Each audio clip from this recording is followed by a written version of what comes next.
This is code.org. Let's see what we have here. Assigning values to lists from a data set. So again, this is the customer perspective.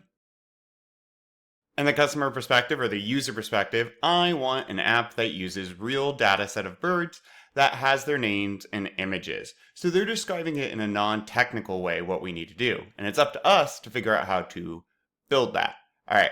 So initialize, that's a fancy word for create these variables, names and pictures, lists from 100 birds of the world data set. And they always have this show me where here, which kind of shows you where. Milestone 1. All right. So what we need is, let's first take a peek at the data. They kind of hide it up here. It's up, well, above the phone. It says data, but it's hard to see. All right. And then here's the actual table name. Boom. And so if I click on this, it actually has all this information. And so what we're going to be making use of is names. And then we're going to want to grab this column and assign it to the names variable. So let's take a peek here. How we can go about this, they already defined names for us. They already initialized names for us here. However, they have yet to define it. So to define it, and this is important, initializing is just creating this variable, but it does not equal anything yet. So I'm going to go ahead and do equals space, and then I need to, oh, is it not going to be happy with me? Let's do equals space x. There we go. Now it's going to convert it into a block because I was going to stick to block mode because it's easier to read. And I'm going to grab get column. All right. Now, what's the name of my table? Choose. The table name was 100 birds in the world because it's grabbing it from this table, right here.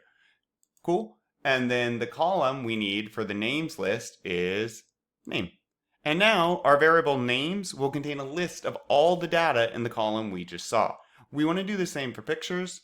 So, and again, you can type this if you want. I'm just doing it through blocks because I think it makes it easier to see. And then choose and 100 and choose and image of bird. Yep, and yep, all of that's looking good. And now we need this index. All right, so index is going to be the first bird displayed. This value represents the bird that is first displayed. Yep. Select a number that is between 0 and 97. They represent all the entries in the list. And so if I head over here, if you're wondering why they're saying that, if you scroll all the way down, it's long. There are 98 birds, but remember, in computer science, you start indexing at 0. So there's 98 birds, which means numbers 0 to 97, because we allow a value to be indexed or to be existing at that 0 marker. I'm going to choose 54 for the fun of it. No, students, I am not 54. Do not say that.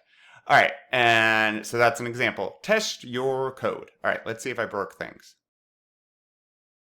So what it's going to have us do, because it's not going to appear on the screen yet, guys, is we're going to use these watchers. Or we can write it in the console directly.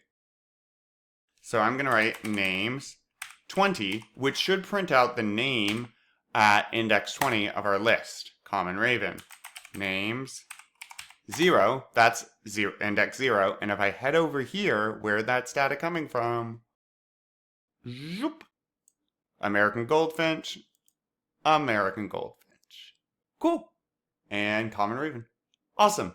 Onward.